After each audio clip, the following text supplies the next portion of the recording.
Este podcast é um oferecimento de Nadai Ferro e Aço, 12-3832-7124, Ubatuba, São Paulo.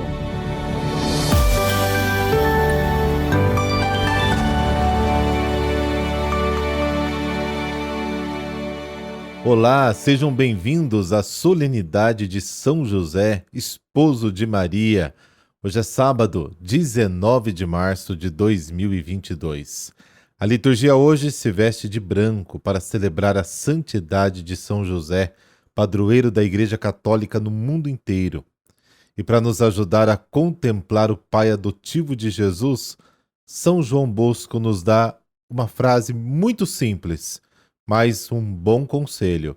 Depois de Jesus e Maria, dizia ele, amai São José.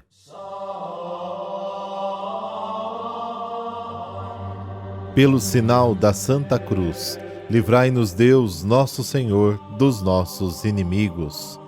Deus Todo-Poderoso, pelas preces de São José, a quem confiastes as primícias da Igreja, concedei que ela possa levar à plenitude os mistérios da salvação. Amém. Mateus capítulo 1, versículos 16, 18 a 21 e versículo 24.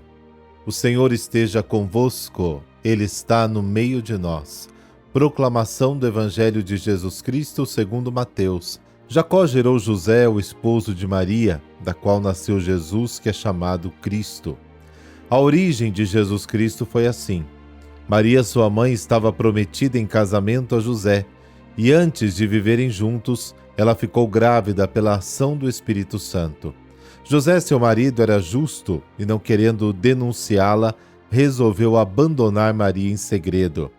Enquanto José pensava nisso, eis que o anjo do Senhor apareceu-lhe em sonho e lhe disse: José, filho de Davi, não tenhas medo de receber Maria como tua esposa, porque ela concebeu pela ação do Espírito Santo. Ela dará à luz um filho, e tu lhe darás o nome de Jesus, pois ele vai salvar o seu povo dos seus pecados. Quando acordou, José fez conforme o anjo do Senhor havia mandado. Palavra da salvação, glória a vós, Senhor.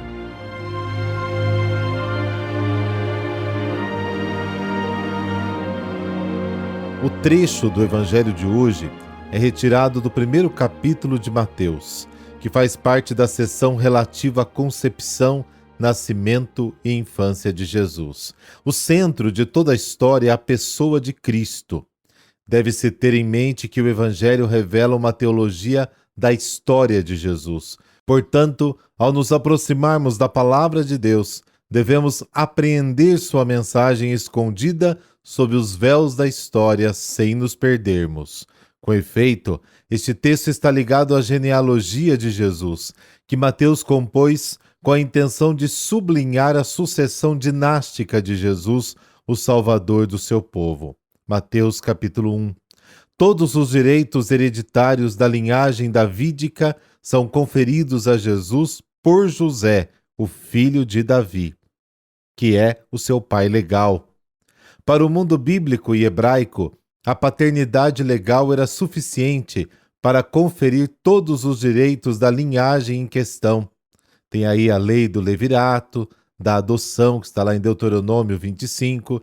Portanto, desde o início da genealogia, Jesus é designado como filho de Davi, que é ungido do Senhor, com quem serão cumpridas todas as promessas de Deus a Davi, seu servo. Detendo-nos, por assim dizer, na realidade espiritual da adoção, podemos nos referir ao fato de que o povo escolhido possui a glória, as alianças, a legislação, o culto, as promessas, porque são israelitas e possuem a adoção como filhos. Romanos capítulo 9. Mas também nós, o novo povo de Deus em Cristo, recebemos a adoção como filhos, porque chegada a plenitude dos tempos, Deus enviou seu Filho, nascido de mulher, nascido sob a lei, para remir os que estavam debaixo da lei, para que recebêssemos a adoção como filhos. Gálatas, capítulo 4. Esta é a salvação que Jesus nos trouxe. Cristo salvará o seu povo dos seus pecados, porque Ele é o Deus conosco, que nos faz filhos adotivos de Deus Pai. Jesus nasceu de Maria, desposada com José, que foi achada grávida por obra do Espírito Santo. Mateus não nos dá a história da Anunciação como faz Lucas, mas estrutura a história do ponto de vista da experiência de José, o justo. A Bíblia nos revela que Deus ama seus justos e muitas vezes os escolhe para uma missão importante, os protege e não os une com os ímpios. Gênesis 18. No Antigo Testamento encontramos muitos personagens que se acredita serem justos. Pensemos, por exemplo, em Noé, homem justo e reto entre os seus contemporâneos. Uma ideia constante na Bíblia é o sonho, como lugar privilegiado onde Deus dá a conhecer os seus planos e desígnios, e por vezes revela o futuro. Bem conhecidos são os sonhos de Jacó em Betel, Gênesis 28, e de seu filho José, bem como os do copeiro e do padeiro preso no Egito com ele, Gênesis 37, e os sonhos do faraó, que revelam anos futuros de prosperidade e depois de fome, Gênesis 41. Um anjo do Senhor aparece a José em sonho para lhe revelar o plano de Deus. Nos evangelhos da infância, o anjo do Senhor aparece muitas vezes como mensageiro celestial. E também em outras ocasiões, essa figura aparece para animar, revelar o plano de Deus, curar, libertar da escravidão. Há muitas referências ao anjo do Senhor, também no Antigo Testamento, onde originalmente representava o próprio Senhor, que guia e protege o seu povo estando próximo dele, como Gênesis 16, 22, Êxodo 3, Tobias 5. E assim, a nossa história também é feita de tantos anjos que nos acompanham na vida.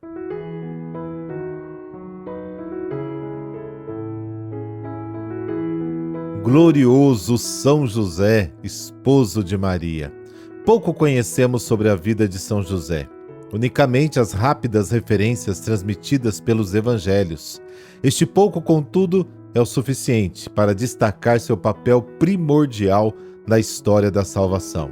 José é o elo de ligação entre o Antigo e o Novo Testamento. É o último dos patriarcas. Para destacar este caráter especial de José, o Evangelho de São Mateus se apraz em atribuir-lhe sonhos, a exemplo dos grandes patriarcas, fundadores do povo judeu. A fuga de José com sua família para o Egito repete, de certa forma, a viagem do patriarca José, para que nele e em seu filho Jesus se cumprisse o novo êxodo. Ao que tudo indica, se casou com Maria aos 30 anos de idade, também que morreu aos 60 anos, antes do início da vida pública do seu filho Jesus Cristo. Sabemos que ele era um carpinteiro, um trabalhador, tanto que em Nazaré perguntaram em relação a Jesus: não é este o filho do carpinteiro?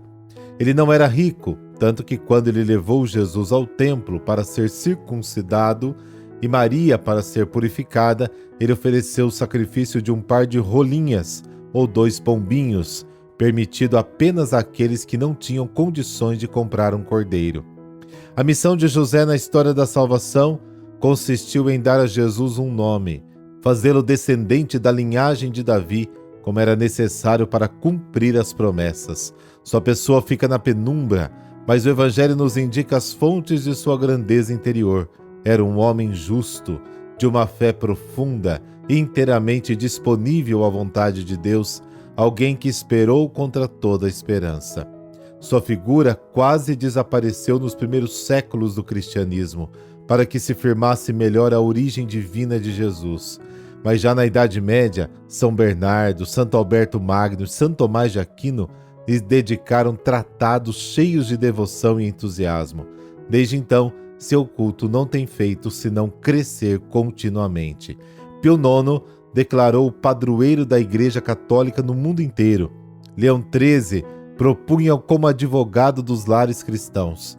Em nossos dias, foi declarado modelo dos operários. Senhor Jesus Cristo, Vivendo em família com Maria, tua mãe, e com José, teu pai adotivo, santificaste a família humana. Vive também conosco em nosso lar e assim formaremos uma pequena igreja, pela vida de fé e oração, amor ao Pai e aos irmãos, união no trabalho, respeito pela santidade do matrimônio e esperança viva na vida eterna. Tua vida divina alimenta os sacramentos, especialmente na Eucaristia e na palavra, nos anime a fazer o bem a todos, de modo particular aos pobres e necessitados. Em profunda comunhão de vida, nos amemos na verdade, perdoemo-nos quando necessário, por um amor generoso, sincero e constante. Afasta de nossos lares, Senhor Jesus, o pecado da infidelidade, do divórcio, do aborto, do egoísmo, da desunião e de toda influência do mal. Desperta em nossas famílias vocações para o serviço e ministério dos irmãos, em especial vocações sacerdotais e religiosas. Que nossos jovens, conscientes e responsáveis, se preparem dignamente para o santo matrimônio. Senhor Jesus Cristo, dá, enfim, às nossas famílias coragem nas lutas, conformidade nos sofrimentos, alegria na caminhada para a casa do Pai. Amém. Por intercessão do glorioso São José, dessa bênção de Deus Todo-Poderoso, Pai, Filho, Espírito Santo. Amém. Excelente sábado para você. Nos falamos amanhã.